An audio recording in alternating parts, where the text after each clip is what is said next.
সমাজের ক্রিয়াকর্মের কাজগুলো এই বাংলার মাঝে যেমন একটি বশীভূত কবচ নির্ধারিত, তারা সমাজের মানুষকে যেন একটি কবচ ধারণ করায়। কখনো দেখবেন কিছু অন্যের আহারের সাথে আপনাকে কিছু গ্রহণ করাবেন, আর তাতে যেন কারো জীবনে দুর্ভোগের ছায়া নামবে। এটা তন্ত্র থেকে কিছু ক্রিয়া ছাড়া করে বেড়ায়। তারা মনে করে আমরা সফল কর্মের কাজগুলো করে যাচ্ছি। তাই দীর্ঘ 10-15 বছর এই বাংলার মাঝে চলছে হয়তো একটা ক্রিয়ার, সে ক্রিয়াগুলো আজকে সমাজে, কারণ এগুলো ভেঙে পড়েছে। কারণ ক্রিয়া থেকে দেশের কামনা আর বিশ্ব মঙ্গল কামনা, সেটা সময় ক্ষেত্রে গড়িয়ে গেছে। আজকে তন্ত্র সমাজে চলছে একটি ক্রিয়া, যে ক্রিয়ার মাঝে দেখবেন পর যেমন আমাদের নিন্দা মহাপাপ, তেমন পরকর্মর ক্ষতি করাটাও তো আমাদের মহাপাপ।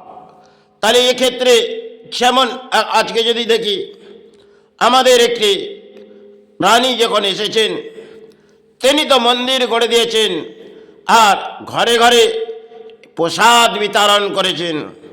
সেই প্রসাদ বিতরণে দেখবেন আপনার জীবনে কখনো শোকের ছায়া এলো না, কিন্তু সেটা তো দুঃখের ছায়া। হয়তো এই জগন্নাথ মন্দির, সেটিকে তিনি আপনাদের প্রদর্শন করার কিছু অন্যের আহার পাঠালেন, আর তাতে তিনি হয়তো একটি বশীভূত যেন আবির্ভাব করে দিয়ে যাচ্ছেন। কারণ বাংলার মাঝে তো বহু তান্ত্রিক যারা অপকর্মের কাজগুলো করে, আজকে সমাজে দেখবেন নেতারা এই পরিণামের জায়গায় এসে গেছে।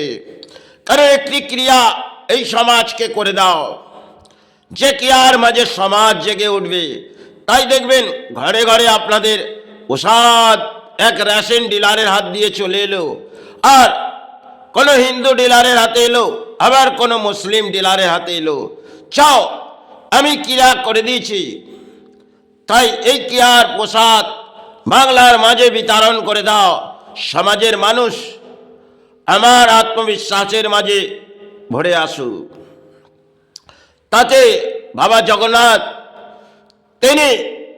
তিনি তো বাবা জগন্নাথ, তিনি যখন প্রকৃতিতে লুপ্ত হবে, নিশ্চয়ই প্রকৃতিতে কিছু না কিছু দেখিয়ে যাবে। আর এই রে তারা উৎপাত হয়ে পড়েছে। কারণ একটা সময় যেমন তন্ত্র তারা কামনা করে গেছে, আজকে তন্ত্র তো ভেঙে পড়েছে, আর ভেঙে পড়েছে সাধনা, আর এসে গেছে এক রাজনীতির জনজোয়ার। যেমন এই ক্রিয়াগুলো সেগুলো অপকর্মের কাজ, আর এই নেতারা যারা বুদ্ধিজীবী সমাজ, তারা এই পথেই হেঁটেছে। যেমন কিছু তন্ত্র নেমে পড়েছে, আর কিছু নেতারা নেমে পড়েছে। তারা যেন এক ক্রিয়ার মাঝে আবির্ভাব ফুটিয়ে যাচ্ছে, সমাজের মানুষ তাকে ঢল লাগাচ্ছে। কারণ বাবার প্রসাদ গ্রহণ করো, আর আমার সাহারার মাঝে নাম ফুল ফুটে উঠু। এটাই বাংলায় চলছে। কেউ 3 ফুলে খেলছে, আবার কেউ 1 ফুলে খেলছে। খেলবে ফুলের খেলা, আসবে বড় ভয়ঙ্কর খেলা এই প্রকৃতির। কারণ যখন আপনারা এই ফুলের অংশে খেলছেন, যে ফুলের অংশই হোক না কেন, পদ্ম সেটি শক্তিশালী আবির্ভাবের ফুল। আর তাতেও আবির্ভাব যদি দেখি, আজকে যারা নেমে পড়েছে এই রাজনীতির নেতারা, যারা একটি দল থেকে, কারণ একটি ফুলের মাঝে ছিলেন, আবার কিছু ফুলের মাঝে আসবো, আবির্ভাব হবো, কিছু অর্থ সাহারা এসে যাবে এই বাংলায়। তাদের নিজের সাহারার জন্যে তারা রাজনীতির দল অদল বদল করছে, আর জনগণ তাদের হাহাকার এসে যাচ্ছে। কারণ মন্দির করে দাও, আর কেউ ভাববে মসজিদ করে দাও। এটাই চলছে বাংলায়। এক ক্রিয়ার মাঝে যেন হিংসা বৃদ্ধির মাঝে লড়াই চালিয়ে যাচ্ছে এই নেতারা। একটা সময় ছিলেন, যে সময় এই বাংলায় সাধক এসেছিলেন, আর তো তারা ফিরে আসবে না। কারণ আজকে সমাজ লুপ্ত হয়ে পড়েছে, আর নেতারা জেগে উঠেছে। আর কিছু তন্ত্র, তারা তো ছিল একটি তন্ত্র। শেষ সময় ক্ষেত্রে কিছু গুরু তাদেরকে কর্মজীবন কাটানোর জন্য কিছু শিক্ষা অর্জন করেছিলেন। আজকে তার থেকে বড় অংশের ফুল তারা ফুটিয়ে ফেলেছেন। এটাই বাংলায় যেমন নেতারা করে যাচ্ছেন, রাজনীতির নেতারা। আরে কিছু হসপিটাল, সেগুলো এক একটা শিলান্যাস হয়তো পুঁতে গেছেন, তাতে বহু শিলান্যাস পোতার পর বাংলায় সেই জায়গায় চিকিৎসা আইন ঠিকভাবে হবে না। আর যে কাজগুলো করে দিয়েছেন তাতে দেখুন, যে জায়গার মাঝেই হোক না কেন সেগুলো আধুরা হয়ে আছে। আর নতুন কিছু আমাদের প্রকল্প করে যাচ্ছে। আবির্ভাব করে যাও দেবী দুর্গা নামের মাঝে ভাসি, দুর্গা নামের মাঝে ভাসি, সাধক গিয়েছিলেন না? আজ সে অসাধারণ গান তো আমাদের বাংলার মাঝ থেকে চলে গেছে। কারণ রূপ দেরে মোর কালী বলে গভীর রত্না করো অগাধ জলে, তার অপূর্ব গান। আর দুর্গা নামে ভাসি, এই যে অপূর্ব গান, মহান সাধকের ছিলেন। সবাই ক্ষেত্রে সাধক এই বাংলায় এসেছিলেন আর মা করে চিৎকার করেছিলেন, আমরা জানি। কিন্তু আজকে চিৎকার করার মতন সমাজে মানুষ নেই। আর এসে গেছে এই রাজনীতির জোয়ার, আর সমাজ উৎপাত হয়ে পড়েছে, ভেঙে পড়েছে বাংলার মাঝে ধর্ম। কারণ ধর্মে নিয়ে তারা করে যাবে, আর পুরোই সমাজ আসবে, তারা কিছু দান মায়ের কাছ থেকে ভিক্ষা নিয়ে যাবে। এই তো সমাজ। এই সমাজে চলছে এক ভয়ঙ্কর রাজনীতি। তাতে হিন্দু মুসলিম এই বাংলার মাঝে লড়াই চলছে। একটা সময় এই বাংলায় এই পরিণাম ছিল না, এসে গেছে এক রাজনীতির জনজোয়া। কারণ শিল্প সরে গেছে, এসে গেছে এক একটি স্থান গজিয়ে আসু, বাংলা আবির্ভাবের মাঝে ফুটে আসবে। পেটে যদি অন্ন না থাকে তাহলে কখনোই সেবা চালানো যায় না। আর এই নেতারা ভাবছেন আমি কোনো ধর্মস্থান করে দেব, আর শিল্প সরে যাচ্ছে, যাক বাংলার মাঝে আসবে ধর্মস্থান, জেগে উঠবে বাংলা, আবির্ভাব উঠে উঠু, আসো দেবী দুর্গা নামের ভাবে ভাসি। এটাই তো বাংলা। তাই এই পরম বাংলার দুর্ভাগ্য নেমে পড়েছে।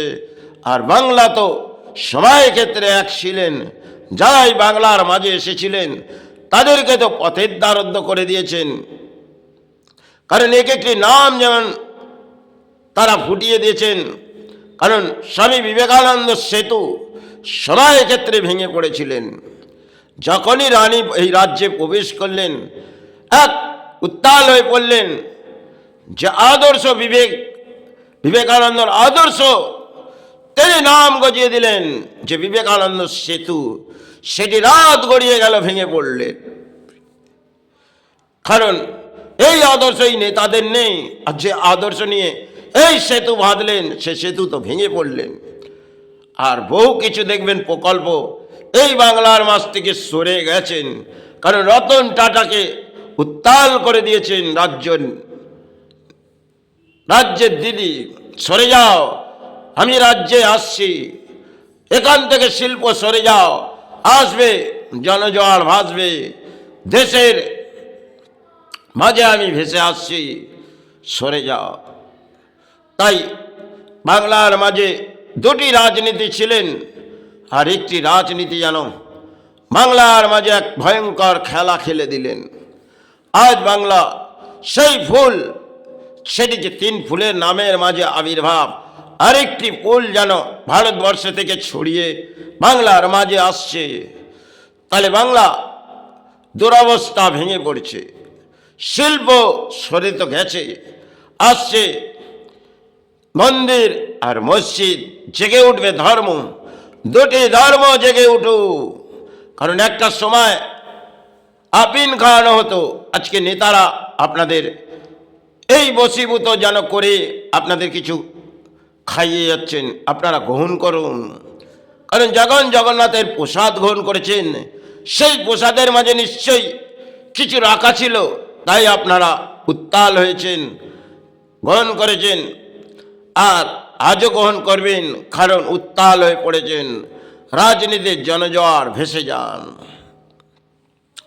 এই সাধনার জগতে বহু কেউ বাংলায় এসেছিলেন, আজ তো ফিরে কেউ আসবে না, কারণ সময় একটা টাইম ছিলেন। আজ বাংলা উত্তাল হয়ে পড়েছে, জেগে পড়েছে বাংলা, কারণ ধর্মস্থান জাগিয়ে যাচ্ছেন নেতারা। জেগে উঠুন, দেবী দুর্গা আবির্ভাব বাংলায়।